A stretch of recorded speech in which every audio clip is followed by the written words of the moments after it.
Olá, boas-vindas à nossa análise do editorial Quantum Docs. Eu sou o Li. E eu sou Nick. Hoje a gente vai fundo num material que, nossa, mexe com a imaginação há séculos, né? Trechos de um ensaio sobre a Atlântida de Platão. Exatamente, vamos direto na fonte do mito, assim, naquilo que Platão mesmo escreveu, lá nos diálogos Timeu e Crítias, que são a base de tudo, né? Isso aí. O lance hoje é tentar entender o que Platão realmente disse ali. A história, quem conta, é o personagem Crítias, e ela teria vindo, olha só, lá do Egito, trazida pelo legislador ateniense Solon. Uma história que os sacerdotes egípcios contaram para ele, é isso? Uau! Exatamente. E que história! Segundo esse relato, uns 9.000 anos antes da época de Solon, imagina, muito tempo atrás, existiu essa ilha, a Atlântida. Gigantesca, né? Maior que a Líbia e a Ásia da época juntas. E ficava, tipo, pra lá das colunas de Hércules. Uma potência, meio imperialista, sabe? Dominava outras ilhas, partes do continente, África, Europa. Chegando até a Tirrênia, que é onde hoje fica a Itália, mais ou menos. E o ponto principal ali no Timeu é que Atenas antiga, uma Atenas muito anterior à clássica, conseguiu frear essa expansão toda. Uma vitória importante para Atenas na história, que ele conta. Mas aí vem a tragédia. Logo depois dessa guerra, num único dia e noite sinistro, isso veio um cataclismo. Terremotos, dilúvio. Tudo junto. E a ilha de Atlântida, puf, desapareceu no mar. Platão até fala que a área ficou cheia de lama, impossível de navegar. Um fim bem drástico. Nossa. E enquanto o Timeu foca mais nessa guerra e no fim, o Crítias, que pena que não terminou, né? Ele entra nos detalhes de como era essa civilização. É quase um projeto de mundo. Total, começa com o Poseidon, o deus do mar, recebendo a ilha na divisão divina da terra. Aí ele se apaixona por uma mortal, a Clito. Ah, história de amor no meio. Pois é. E para proteger ela, ele cria uma morada numa montanha central, toda cercada por anéis de terra e mar alternados. Uma super defesa natural. E a descrição do lugar é de uma riqueza absurda, né? Autossuficiente. Tinha tudo lá. Tinha mesmo. Metais preciosos, ouro aos montes e o famoso oricalco. Platão descreve como um metal brilhante, avermelhado, quase tão valioso quanto o ouro. Mistério total esse metal. Madeira, comida variada, terras férteis, até elefantes. Imagina, elefantes numa ilha no Atlântico. E a engenharia. Impressionante. Canais navegáveis que ligavam os anéis de mar até o centro da ilha e ao oceano. Pontes, túneis, portos super bem feitos. A capital era uma obra de arte tecnológica para a época. E essa ilha era dividida, né? Eram 10 reinos, governados pelos filhos de Poseidon, com a Clito, e os descendentes deles. Isso. O primeiro filho, Atlas, foi o primeiro rei. Daí o nome da ilha Atlântida e do oceano Atlântico.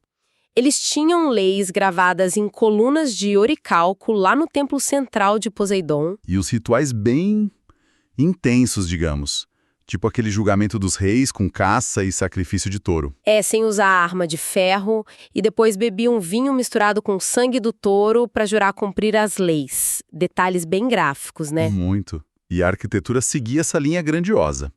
Templos cobertos de prata, ouro, o palácio real todo revestido de oricalco que brilhava tipo fogo, estátuas de ouro, fontes de água quente e fria. Ginásios, um hipódromo enorme, uma sociedade super organizada, militarmente forte também. Só que aí tem a virada na história, né? Platão sugere que com o tempo, a tal essência divina dos Atlantes foi se perdendo, foi misturando muito com o lado humano, mortal. Eles começaram a desandar. Ficaram gananciosos, arrogantes, sabe? Correndo atrás de pudor e riqueza sem limites. Perderam a virtude inicial, a tal da híbris. A desmedida, o orgulho excessivo. E é bem nesse ponto que Zeus, o chefão dos deuses, percebe essa degeneração toda e decide que precisa intervir, dar uma lição. Ele reúne os outros deuses para decidir a punição. Só que aí o diálogo Critias acaba. Simplesmente para. Do nada. A gente fica sem saber qual era exatamente a punição que Zeus planejou e como isso se liga ao cataclismo que o Timeu já tinha contado. Fica essa ponta solta. É fascinante, porque abre todo um debate, né? Muita gente acha que Platão criou Atlântida como uma alegoria, uma história com moral. Tipo uma crítica à própria Atenas da época dele, que também tinha suas ambições, ou talvez um exemplo de sociedade que deu errado, para contrastar com a cidade ideal dele lá em A República? Faz muito sentido pensar assim. Usar essa história incrível para falar de justiça, poder, virtude e o perigo da decadência moral. Por outro lado, a quantidade de detalhes que ele dá, geografia, engenharia, os nomes dos reis, os rituais, é tão específico que sempre teve gente que levou ao pé da letra e fica procurando Atlântida até hoje. Sim, e surgem teorias tentando conectar com coisas reais. A mais famosa, talvez, seja a erupção do vulcão de Tera, atual Santorini, que devastou a civilização minoica lá na Idade do Bronze. Alguns veem ecos da catástrofe ali. É uma possibilidade, mas, sendo bem objetivo, as características que Platão descreve, o tamanho gigante da ilha, a localização exata, a datação de 9.000 anos antes de Solon, a engenharia toda, não bate certinho com Tera nem com nada que a arqueologia encontrou até agora, né? Pois é, a Atlântida como Platão descreveu, com todos esses detalhes, parece mesmo ser uma construção literária, filosófica. Mas que construção? Poderosíssima. Uma civilização inteira, seu auge, sua queda, tudo numa história que não sai da nossa cabeça. E fica a pergunta no final, né? O que será que mais fascina nessa lenda?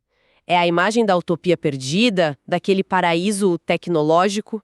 Ou é mais o aviso, sabe, sobre como o orgulho e a ganância podem destruir qualquer sociedade, por mais avançada que ela seja? Uma ótima reflexão para a gente encerrar. E com isso fechamos nossa exploração sobre a Atlântida, baseada nos textos do próprio Platão. Muito obrigado a todos pela audiência e pela conexão. Esperamos que tenham achado tão intrigante quanto a gente. Continuem acompanhando nosso trabalho nas redes sociais, é @quantodocs, @quantodocs. E visitem também nosso site go.quantodocs.space para mais conteúdo. Até a próxima!